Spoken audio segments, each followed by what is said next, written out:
나훔, 하박국, 스바냐. 자, 여러분, 나훔, 하박국, 스바냐 다 이제 짧은 성경이에요, 그렇죠? 소선지서니까.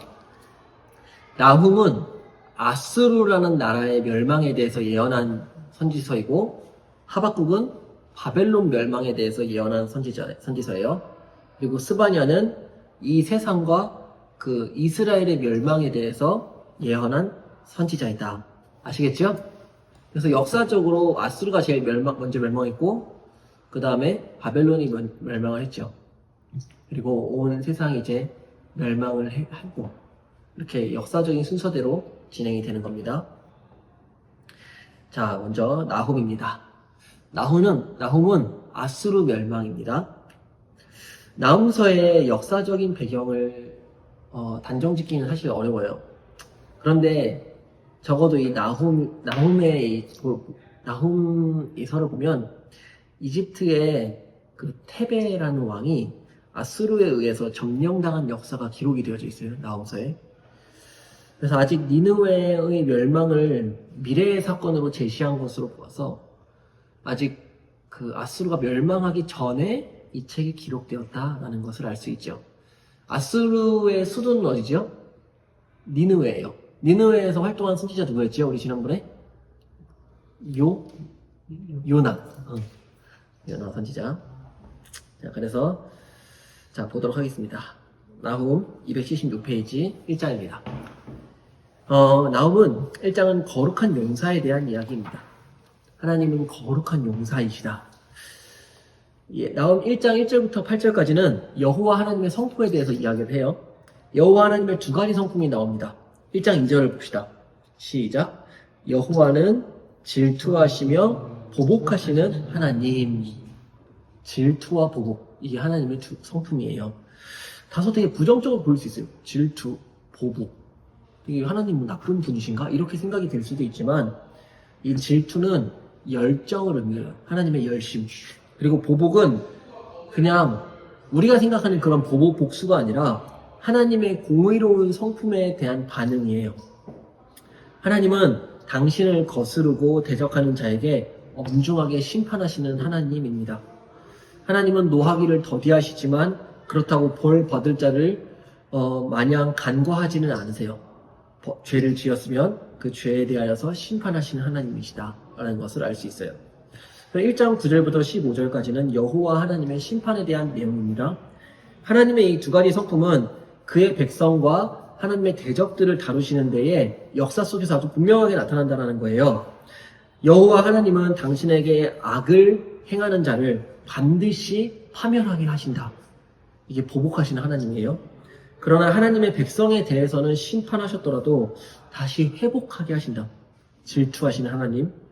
하나님은 원수들이 의지하는 이 우상들을 다 멸해버리시는 하나님이십니다. 보복하시는 하나님. 그리고 또 유다 백성을 보호하시는 하나님이에요. 질투하시는 하나님. 그리고 진정으로 참 예배를 회복하시는 하나님이십니다. 우리 1장 15절 읽어볼까요? 나훔 시작. 볼지어다 아름다운 소식을 알리고 화평을 전하는 자의 발이 산 위에 있도다. 유다야 내 절기를 지키고 내 서원을 갚을지어다. 여기 보면 절기, 서원 나오죠? 이게 뭐냐면 이스라엘의 예배라는 거예요. 하나님께서는 이스라엘의 예배를 회복시키시는 분이시다. 넘어갑시다. 나훔 2장 3장에서는 이제 니느웨가 함락된다는 이야기가 등장합니다. 2장에 보면 나훔은 니느웨를 어떻게 설명하냐면 파괴하는 자, 약탈자, 용사들이라고 이야기해요. 그래서 이 니느웨가 처참하게 공격당할 것이다 라고 말을 합니다. 이것은 바벨론에 의해서 멸망당하는 것을 예언한 것이지만 그 이면에는 여호와 하나님이 그들의 대적이 되신다라는 것을 알 수 있어요. 여러분, 아수르가 어떤 나라에 의해서 멸망한지 아세요? 바벨론에 의해서 멸망했어요. 우리가 역사 시간에 잘 배우는 그 바빌로니아가 바벨론이에요. 그리고 우리가 역사 시간에 배우는 아시리아 있죠. 아시리아가 아수르예요. 3장에서는 이제 니느웨가 수치를 당할 것이다 라고 이야기를 합니다. 니느웨는 거짓과 포악 그리고 그 탈취 이런 탐욕이 가득한 성이었어요. 이것은 여러 나라를 잔인하게 압제하였고 아수르는 정복한 나라들에게 거짓 우상들을 퍼뜨렸어요. 하나님이 제일 싫어하는 죄가 뭐냐면 우상 숭배예요. 그리고 나훔의 예언대로 니느웨는 BC 612년에 바벨론에 의하여서 함락되었고 BC 605년에 어떤 전쟁이 있었냐면 갈그미스 전투라고 있었어요. 아수르와 애굽이 힘을 합쳐가지고 바벨론을 공격하였는데 이 전쟁에서 누가 이겼냐면 바벨론이 이긴 거예요. 그 결과 아수르는 멸망하였고 애굽은 큰 힘을 잃게 되었어요. 그리고 바벨론이 신흥 강대국으로 등장을 하게 되었지요. 그게 바로 갈그미스 전투이다 라고 하면서 나훔의 끝은 그 니느웨의 멸망을 예언한 이야기로 이 나훔의 이야기가 끝이 납니다. 나훔에서 알 수 있는 것은 하나님을 대적하는 자를 하나님은 반드시 벌하신다 라는 것을 알 수 있죠.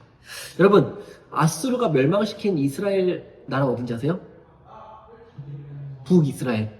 북이스라엘이 아수르에 의해서 멸망했죠. 자, 그럼 남유다는 어디에 멸망했을까요?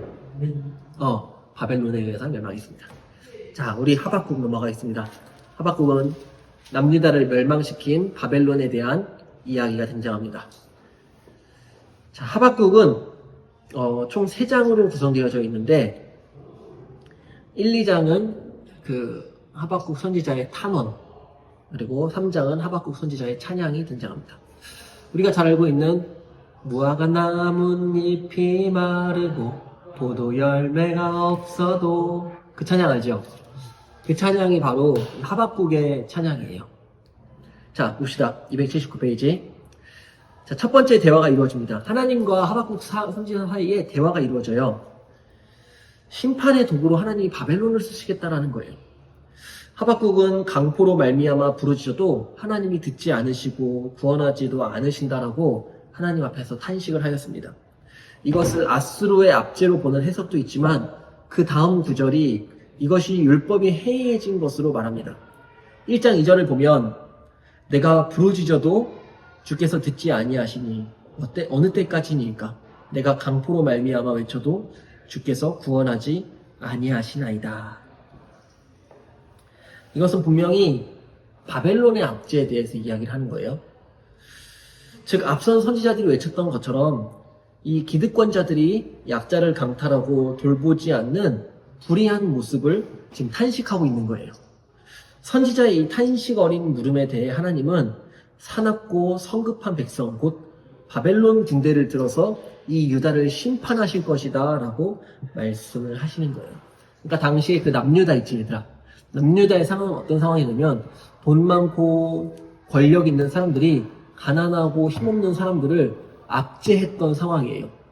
그러니까 얼마나 그 나라에는 불의와 불법과 탐욕과 타락이 가득했겠어요. 당시 남유다는. 그래서 하박국이 하나님 앞에 탄식하는 거예요. 하나님, 어떻게 하나님이 이 나라를 다스리는데 이렇게 불의한 일이 이 나라에서 발생할 수 있겠습니까? 라고 탄식을 할 때에 하나님은 하박국에게 말하는 거죠. 내가 사납고 성급한 백성을 들어서 그렇게 가난하고 약한 자를 학대하는 이스라엘의 지도자들을 내가 심판할 거다. 그때 하나님께서 쓰실 사납고 성급한 백성이 누구냐면 바벨론이라는 거예요. 아시겠죠? 자, 1장 12절부터 2장에는 다시 두 번째 대화가 이루어집니다. 선지자는 하나님의 응답을 듣고 다시 하나님께 이렇게 말해요. 1장 13절에 하나님, 악인이 자기보다 의로운 사람을 섬기는데도 하나님 어떻게 잠잠할 수 있습니까? 이것은 무슨 말이냐면 여기서 나오는 악인은 바벨론을 의미하는 거고 의로운 사람은 이스라엘을 의미하는 거예요. 바벨론이 계속해서 이 이스라엘과 다른 나라들을 무자비하게 정복하고 있는데 하나님 이것을 왜 허용하시나요? 여기에 대해 하나님은 기다려라 라고 말씀하시면서 지금은 바벨론이 무자비하게 다른 나라들을 해치는 것 같지만 내가 반드시 저 나라를 심판하실 것이다 라고 하나님이 말씀을 하시는 겁니다. 자, 이제 3장에 넘어가서 하박국의 찬양이 등장합니다. 하박국은 나훔과 같이 자연의 격변을 동반하는 하나님의 위대하신 강림을 묘사를 하고 있는데 우리 하박국 3장 3절을 같이 한번 읽어볼까요? 시작. 하나님이 대만에서부터 오시며 거룩한 자가 바란산에서부터 오시는도다. 그의 영광이 하늘을 덮었고 그의 찬송이 세계에 가득하도다. 이 표현은 출애굽한 이스라엘 백성이 시내산에서 광야길을 지나오는 동안에 함께 하시는 하나님의 그 임재와 관련된 이 표현이에요. 3장 3절. 하박국은 과거 하나님이 광야에서 이스라엘 백성을 보호하시고 인도하여 주셨던 것처럼 지금 우리를 이 바벨론의 위협에서 우리를 보호하시고 인도하실 것이다 라는 것을 노래 부른 거예요. 그게 하박국 3장이에요. 그리고 3장 16절부터 19절까지는 이제 하박국 선지자가 하나님 앞에서 신뢰의 결단을 하게 됩니다. 하박국은 이 모든 것을 듣고 두려움과 떨림이 마음 안에 생겨난 거예요. 유다와 예루살렘의 주민이 바벨론에게 짓밟히며 그리고 환난의 날을 생각하니까 너무 몸소리치게 사실은 두려웠어요. 하박국도. 그러나 하박국은 그 모든 역사를 주관하시는 분이 하나님이시고 지금은 바벨론이 우리를 압제하고 우리를 못살게 굴지만 반드시 하나님께서는 우리를 구원하실 것이다. 그리고 지금은 우리를 공격하는 저 바벨론이 아무리 위대하고 강력해 보일지라도 하나님은 훨씬 더 강력하고 위대한 분이시다. 그렇기 때문에 나는 지금 즐거워할 수 없는 상황이지만 최후 승리를 바라보면서 난 지금 즐거워할 것이다 라고 하박국이 노래를 하는 거예요. 여러분, 하박국 앞에 놓인 이런 상황은 그가 이렇게 노래를 부를 수 있는 그런 상황은 아니에요. 사실은 유다가 멸망하였고 내 주변의 이웃들이 바벨론에 의해서 죽임을 당하고 있는 피비린내가 나는 그런 상황이었어요. 그러나 하박국은 하나님에 대한 믿음으로 지금의 현실을 이기는 거예요. 하박국의 이런 자세는 하박국 2장 4절에 잘 표현이 되어 있는데 우리 하박국 2장 4절 같이 읽어볼까요? 시작. 하박국 2장 4절 시작. 보라, 그의 마음은 교만하며 그 속에서 정직하지 못하나 의인은 그의 믿음으로 말미암아 살리라. 이거 암송 구절이 알겠지? 의인은 그의 믿음으로 말미암아 살리라. 우리 하박국 3장 17절부터 19절까지 한번 읽어볼까요? 시작. 비록 무화과 나무가 무성하지 못하며 포도나무에 열매가 없으며 감람나무에 수출이 없으며 밭에 먹을 것이 없으며 우리의 양이 없으며 외양간에 소가 없을지라도 나는 여호와로 말미암아 즐거워하며 나의 구원의 하나님으로 말미암아 기뻐하리로다. 주 여호와는 나의 힘이시라. 나의 발을 사슴과 같게 하사 나를 나의 높은 곳으로 다니게 하시리로다. 이 노래는 지휘하는 사람을 위하여 내 수금에 맞춘 것이니라. 아멘.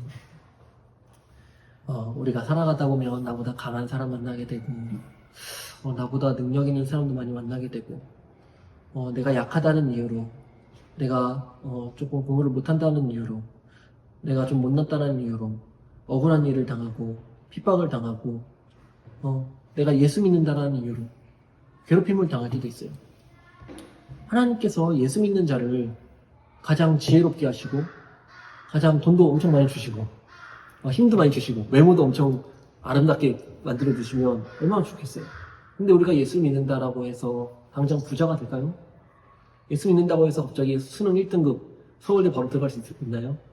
예수 믿는다는 이유로 갑자기 내가 인기가 많아지나요? 아니잖아요. 그렇죠? 우리가 이렇게 시련을 당할 때가 있어요. 예수를 믿어도.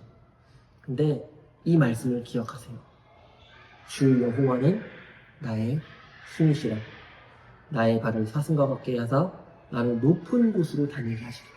지금 내 상황은 아주 낮은 곳에 처해 있지만 내가 하나님을 믿는다면 하나님은 나를 높은 곳으로 다니게 하실 거예요. 나의 마음을 높은 곳에 다니게 하실 거예요. 그래서 아무리 나를 핍박하고 현실이 나를 배신한다 할지라도 절대 낙심하지 않을 수 있는 거예요. 이게 바로 그리스도인의 힘입니다. 스바냐 보도록 하겠습니다.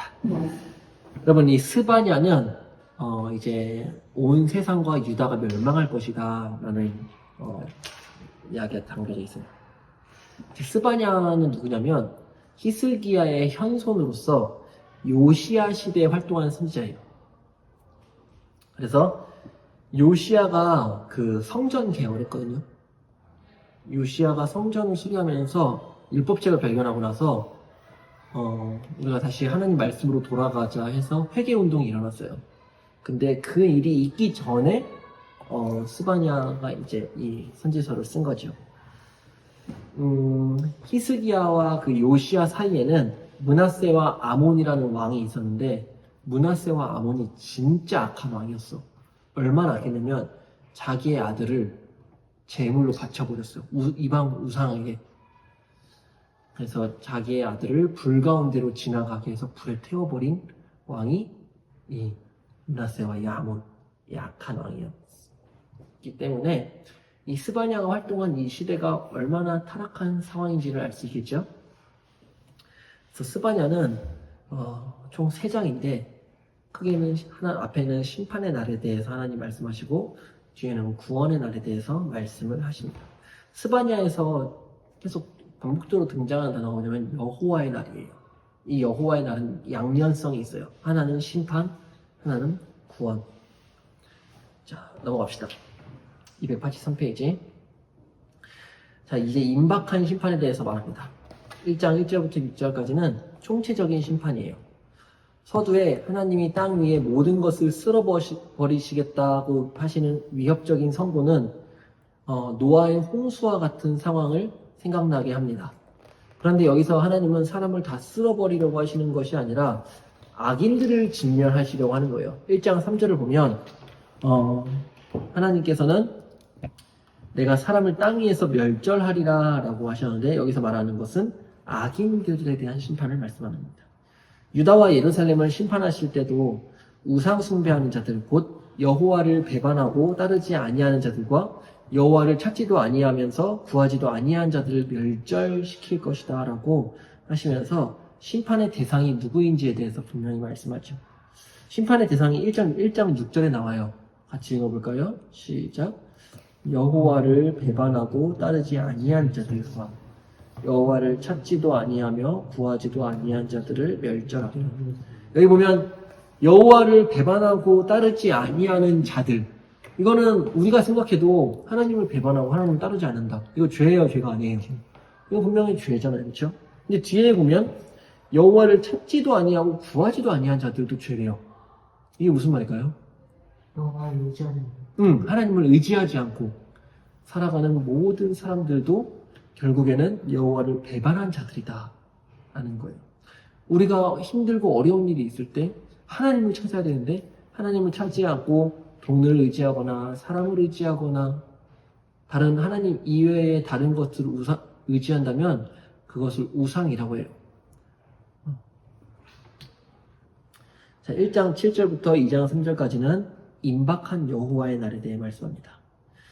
여호와의 심판이 가까이 왔음을 선포하면서 심판받는 대상들을 다시 한번 말씀합니다. 하나님은 통치자, 방백들과 왕자들, 그러니까 왕들, 그리고 이방의 가증한 풍속을 쫓는 자, 이방인의 옷을 입는 자, 그리고 포악과 거짓을 행하는 자들을 하나님이 심판하시겠다라고 하세요. 그리고 은밀하게 죄를 지으면서 하나님을 무시하는 자들을 하나님이 다 찾아내어서 처벌할 거다라고 말씀합니다. 그러나 이들과 달리 하나님의 신실한 자들에게는 심판을 피할 수 있도록 겸손하게 바른 삶을 살도록 권고를 합니다. 이들이 바로 심판 가운데 구원받을 남은 자입니다. 그 남은 자가 누구냐면 2장 3절이에요. 봅시다. 여호와의 규례를 지키는 세상의 모든 겸손한 자들아, 너희는 여호와를 찾으며 공의와 겸손을 구하라. 그렇죠? 여호와를 찾으며 공의와 겸손을 구하라. 여러분들은 여호와를 찾는 삶을 살아가고 있나요? 자, 2장 4절부터 3장 8절까지는 이방 나라들에 대한 심판의 메시지가 나와요. 스바냐는 이스라엘의 오랫동안 원수였던 블레셋 그리고 롯의 후손으로서 모압과 암몬이 받을 심판을 예언을 합니다. 이들의 땅은 남은 자를 위한 기업이 될 거예요. 선지서에서 계속 남은 자가 등장하는데 이 남은 자는 누구냐면 하나님께서 선택하셔서 구원할 자들을 남은 자라고 해요. 그러니까 이 당시에 그 블레셋, 모압, 암몬 심판받아서 사람들이 다 죽게 될 거잖아요. 그럼 그 땅이 비잖아요. 그 빈 땅에 누가 살 거냐면 하나님께서 구원하신 남은 자들이 그 땅에 들어가서 그곳에 정착해 살 것이다 라고 말씀하는 거예요. 또한 남쪽의 구스가 어디냐면 그 아프리카를 이야기하는 거예요. 그리고 강대하여서 오만하기 그지없었던 그 아수르에게도 하나님은 심판을 내리실 거다라고 말씀을 합니다. 자, 그리고 3장에는 예루살렘의 심판에 대한 이야기가 나옵니다. 심판 예언의 절정은 패역한 예루살렘입니다. 하나님의 거룩한 성 예루살렘이 심판받는 이유는 그 백성의 불성실함에 대한 선지자의 탄식에 잘 나타나 있어요. 3장 2절을 한번 봅시다. 시작. 그 가운데 반백들은 부르짖는 하자요. 그의 재판장들은 이튿날까지 남겨두는 것이 없는 저녁일이요. 3장 4절 보면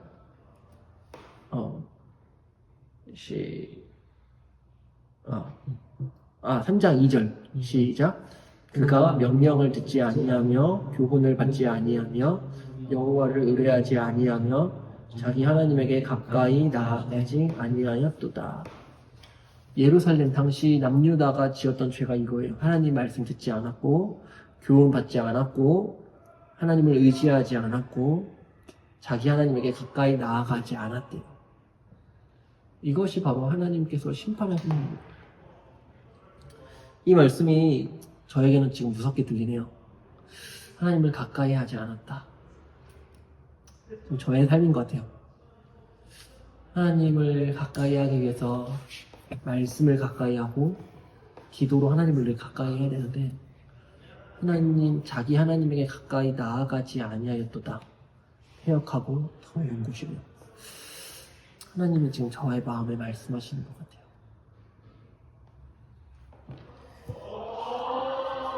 그리고 3장 7절을 보면 하나님은 이방 나라들에 대한 심판을 본보기로 보이시며 이스라엘 백성들에게 심판을 내리신다고 하십니다. 7절 볼까요? 시작. 내가 이르기를 너는 오직 나를 경외하고 교훈을 받으라. 왜냐하면 내가 형벌을 내리기로 청하기는 하였지만 너의 거처가 끊어지지 아니하리라 하였으나 그들이 부지런히 그들의 모든 행위를 더럽게 하였느니라. 다시 하나님을 경외하고 교훈을 받으려. 그렇게 하면 하나님께서 형벌을 내리시기로 작정을 하셨지만 그 거처가 끊어지지 아니하게 하신대요. 그러나 이들은 여전히 악을 행하였어요. 하나님의 말씀을 듣지 않았고 하나님은 마치 노아에게 다가올 대홍수를 경고하시면서 방주를 짓게 하셨던 것처럼 3장 8절에서 하나님은 신실한 자들을 향하여서 너희는 나 하나님을 기다리라 라고 말씀을 하십니다. 그리고 3장 9절부터 20절까지는 이제 구원의 날에 대한 말씀이 등장합니다.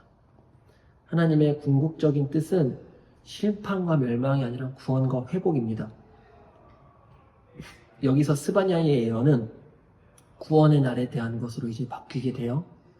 하나님은 여러 나라를 끊어버리셨지만 최후에는 여러 백성의 입술을 정결하게 하셔서 하나님을 섬기게 하실 것이다 라고 하십니다. 교만한 자들은 이 구원에 동참하지 못하며 남은 자, 오직 여호와의 이름을 의지하는 자, 곤고하고 가난하지만 하나님만을 붙드는 그 백성이 남은 자예요. 그 남은 자들이 이 구원을 받을 것이다 라고 말씀하는 거예요. 그리고 마지막 3장 14절부터 20절까지는 구원의 약속을 전한 후에 선지자는 이제 기쁨의 소식을 전합니다. 하나님이 시온에 이루실 구원에 대한 확신과 소망을 가지고 있기 때문에 그래요. 하나님은 반드시 남유다를 구원하실 것이다. 여호와 하나님이 시온 공동체 가운데 계시면서 원수들을 다 쫓아내버리신대요. 그리고 그들을 괴롭히는 자들을 벌하시고 그 백성을 보호하시기 위해서 하나님이 함께 하시기 때문에 너희들은 더 이상 원수를 두려워할 필요가 없다 라고 말씀을 하십니다. 우리 스바냐 3장 17절 유명한 구절인데 같이 한번 읽어볼까요? 시작. 너희 하나님 여호와가 너희 가운데에 계시니 그는 구원을 베푸실 전능자이시라. 그가 너로 말미암아 기쁨을 이기지 못하시며 너를 잠잠히 사랑하시며 너로 말미암아 즐거이 부르며 기뻐하시리라. 아멘. 우리가 하나님을 떠나고 하나님을 대적하고 하나님을 배반하지만 우리 하나님이 우리 가운데 계신데요. 하나님은 구원을 베푸시는 전능하신 하나님이래요. 그리고 하나님은 우리로 말미암아서 아주 기쁨이 넘치신대요. 우리를 아주 기뻐하신대요. 그리고 우리를 잠잠히 사랑하시고 우리를 즐거이 불러주신대요. 여기에 우리 구원의 소망이 있는 거예요. 우리는 하나님을 떠났어요. 아까 하나님을 찾지도 않고 하나님을 의지하지도 않았죠. 그러나 하나님이 우리를 놓지 않으신다라고 말씀하는 거예요. 우리 솔직히 고백해봅시다. 나는 하나님을 찾는 자인가요? 아니지 않아요? 내가 필요할 때마다 내가 필요할 때만 찾고 사실은 내가 하나님을 내가 정말 제일 사랑합니다라고 고백하기가 양심에 찔리지 않아요. 그렇죠? 근데 그런 우리를 하나님이 사랑해 주신대요. 그런 우리를 하나님이 기뻐하신대요. 그래서 하나님 우리를 구원하여 주신다라고 말씀을 하십니다. 우리 마지막 3장 20절 같이 읽고 마칩시다. 시작. 내가 그때에 너희를 이끌고 그때에 너희를 모을지라. 내가 너희 목전에서 너희의 사로잡힘을 돌이킬 때에 너희에게 천하 만민 가운데서 명성과 칭찬을 얻게 하리라. 여호와의 말이니라. 누가 우리를 이끄신대요? 여호와 하나님이. 누가 우리를 모으신대요? 여호와 하나님이. 누가 우리를 그 사로잡힌 자에서 돌이키신대요? 여호와 하나님이. 누가 우리에게 명성과 칭찬을 주신대요? 여호와 하나님이 주신대요. 구원은 하나님이 하시는 거예요. 그러므로 하나님이 우리를 구원하신다니 우리는 하나님만 의지하고 하나님만 사랑하면서 살아가야지 돼요. 하나님만 경외해야 돼요. 왜냐면 하나님 우리를 구원하시는데 하나님 우리를 구원하신다고 하셨는데도 우리의 삶이 변화되지 않고 하나님을 떠나고 우상을 따라간다면 그 사람은 하나님이 구원하지 않았다라는 것을 자기가 스스로 증명하는 거죠.